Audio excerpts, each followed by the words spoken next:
Hello, my beautiful people. Welcome to our channel. And if not the first time we see this channel, I beg endeavor to like, share, and subscribe. Anyway, David Reed will be the international journalist with the expose Bola Ahmed Tinubu. You understand? Based on what Tinubu be, you know, get we never expose you. It all come out now. Clear waiting day in mind. You see Tinubu then they pursue a bumper to bumper. Say they look for him. They even follow am all look and cranny. I don't know what the boy do Tinubu. Tinubu free this boy now. No be this boy be your problem. Because he dey expose you. The boy don't make any false allegation about you. All the thing wey dey talk na confirm. We know say the Nigeria, they know we no even know one investigative journalist for Nigeria. All of them are criminals. People of zero integrity. You understand? Most I never know any investigative journalist for Nigeria. Now we many of us don't delve into the politics. You understand? The view be there, let's say Tinubu then they pursue am bumper to bumper say they won't carry am. Just the way they carry nap they can. Anyway, when I dey tell una say Bola Ahmed Tinubu say wey no PM, many of una no understand. Anyway, make I play the video now, make una see and make una be the judge of the whole thing by una self. Then let me know what you think about wetin the boy dey talk. You understand? Because as far as I dey concerned, anyway, may I play the video? Just listen and enjoy.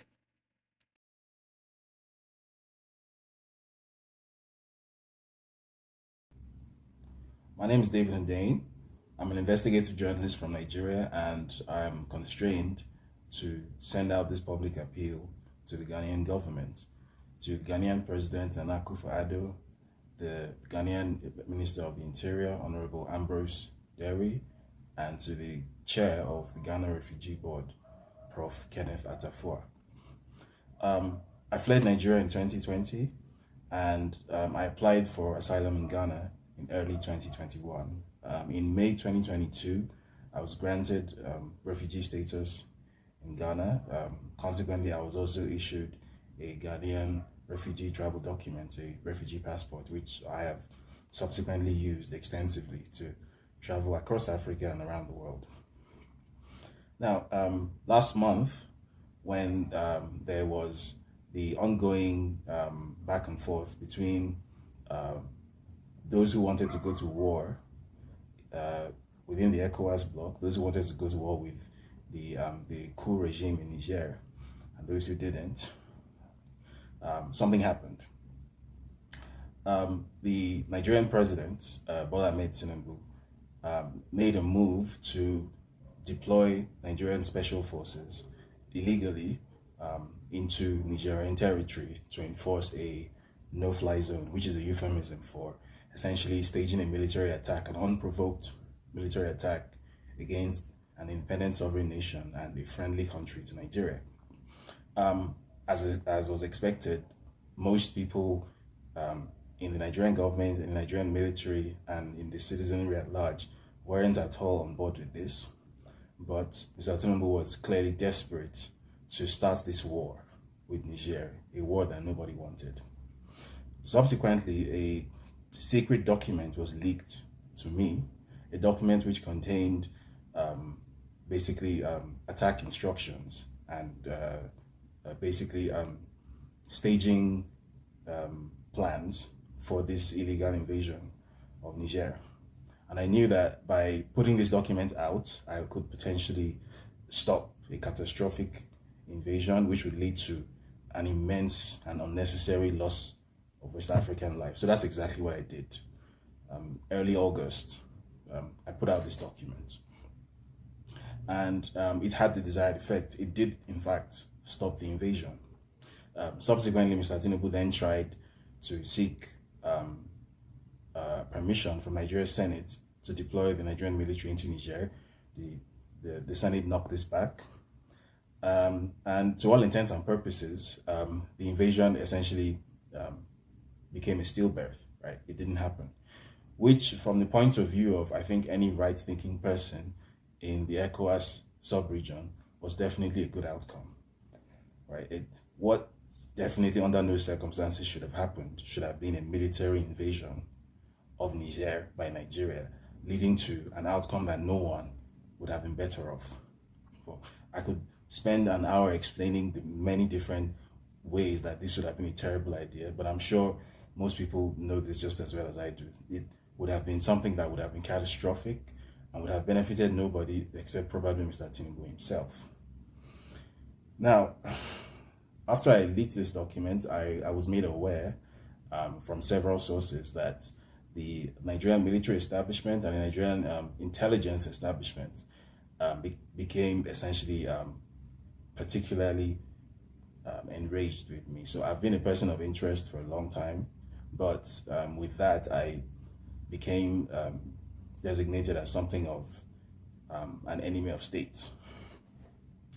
And as my, as fortune or luck, bad luck would have it, just a month before this happened, the fact that I do travel with a Ghanaian passport, that I have a Ghanaian passport and I travel with it, had become exposed to the public through no fault of my own, following a very unfortunate event in Zimbabwe, after which the permanent secretary at the Zimbabwean Ministry of Information, probably thinking that he was scoring a point against some sort of foreign journalists, following their issues with foreign journalists, decided to tweet to a global audience the fact that I did claim asylum in Ghana and that I travel with a Ghanaian travel document. As a result of this, the Nigerian establishment knew who to speak to if they wanted to get a hold of me. They were aware that I had claimed asylum in Ghana and that I used a Ghanaian travel document. So I was informed that a Nigerian intelligence agency, I'm not sure whether it was the National Intelligence Agency or the Defense Intelligence Agency, but one of these foreign intelligence institutions dispatched a jet to Accra to basically have me illegally rendered to Nigeria. Apparently they wrote a letter to the Ghanaian government accusing me of apparently aiding terrorism by supposedly revealing the locations of soldiers, and apparently I was also guilty of treason, whatever that means. Now, it seemed as if the matter was going to end there. But more recently, I've come to find out that the Tinubu government is still trying very hard to enact some sort of illegal rendition. So the latest tactic apparently is to lean on the Ghanaian government and accuse me of having apparently sabotaged an ECOWAS mission, and in so doing, basically compromised the bloc security of the ECOWAS region, in which case Ghana, being itself an ECOWAS member, is then obligated to cancel my asylum, to revoke my refugee status, and to revoke my Ghanaian passport. The Nigerian government's hope is that in revoking my passport, whatever travel privileges or visa or residency privileges I enjoy anywhere in the world will be compromised, and as a result, it will then be more possible for them, using the various avenues that are available to obviously a nation state, to have somebody extradited or to have somebody illegally rendered. In this case, a journalist who fled the country because of his work and claimed political asylum in another country and gained full refugee status. But the Nigerian government obviously has no problem trying to flout international law in this way. Now, the reason I'm making this appeal publicly to the Ghanaian government and to the individuals I mentioned at the outset is because I'm aware that even though the Ghanaian government, as I mentioned, has a very relatively great track record when it comes to obeying international law and not behaving obnoxiously in the international space, which was why I chose to claim asylum in Ghana in the first place. I'm also aware that there's a limit to which Ghana might be able to resist the cajoling or the bullying of Nigeria, which obviously exerts a lot of influence over the Ghanaian government. So I thought it would be prudent to put this out there. I know that the Nigerian government is trying to do all of this in secret, which is why I was only able to obtain this information, you know, through a fashion, right? This isn't information that is out there, but I'm putting it out there on purpose, hoping that it makes some kind of a difference, because at the end of the day, um, I do believe that just the same way as Ghana had every opportunity to give me up in the first place. When I claimed asylum in Ghana, there was every opportunity to use me as a diplomatic bargaining chip with Nigeria if it wanted to. But I know that Ghana is not that kind of country. I know that the Ghanaian government historically has a lot of respect for international law. The Ghanaian government historically has a very strong Pan-Africanist outlook, and the Ghanaian government generally tends to lend itself to being a safe haven for people who are fleeing political persecution from wherever they are in West Africa, in Africa, and in the world at large. There's a very good reason why even during my time in the safe house in Accra, there were quite a number of journalists and whistleblowers who were in similar situations, who were also spending time in Accra. They weren't even just from West Africa or even from Africa. There were people from Europe there as well. That's the kind of stellar reputation that Ghana has when it comes to being a safe haven and an oasis of stability in what is generally still a very unstable area. So I want to urge the Ghanaian president, President Nana Akufo-Addo, the Ghanaian Interior Minister, the chairman of the Ghana Refugee Board, the Ghanaian Immigration Services, all of whom are apparently being leaned on by the Nigerian government, to consider not only obviously the fact that I have been obviously granted full refugee status in Ghana, and the Nigerian government is trying to make Ghana blood guilty, right? The Nigerian government is trying to get Ghana to break international law so as to find a way to have me return to Nigeria. And the entire purpose of having me return to Nigeria is to even a personal score, because the person who is apparently the president of Nigeria now, as I'm sure everyone is aware, has a personal bone to pick with me, because I am the journalist who is responsible for essentially destroying whatever false reputation he was trying to build in the international space. I am the journalist who revealed that Bola Ahmed Tinubu is a drug trafficker and is a certificate forger, both of which are about to have a significant impact on his continued stay in office. This is an attempt to settle a grudge, using a sovereign country, which is Ghana, as a sort of blunt force tool to get at one individual. This is the exact kind of behavior that the Nigerian state was renowned for during the 80s and the 90s under the military era. And at that time, some of these very people who are in power now, including the supposed president in power right now, did actually find some sort of refuge, safe refuge and haven in Ghana, right? And I'm sure the Ghanaian intelligence agencies, the Ghanaian security services, the Ghanaian immigration services obviously have records of all of these. Ghana has a long and storied relationship with Nigeria in so many ways, specifically when it comes to serving as a safe haven for people fleeing political persecution in Nigeria. Without the support and hospitality of Ghana and of the Ghanaian government, a lot of the work I've been able to accomplish over the past few years could never have been done.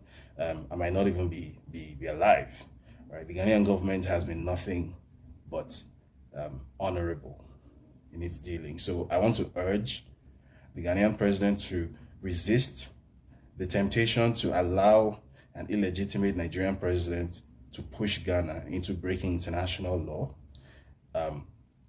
I obviously don't need to mention that there's a law called the Law of Refoulement, which forbids the illegal repatriation of political refugees back to the country that they fled from, where they are going to face, persecution. It's very well known that if for whatever reason I were to be returned to Nigeria, I would not survive it. This is not a secret. So I'm putting this appeal out there publicly. I wasn't going to do this initially, but seeing as it doesn't look like there are that many options left, and the fact of my use of a Ghanaian passport and my permanent residency in Ghana is going to be used, or is the Nigerian government is trying to weaponize that.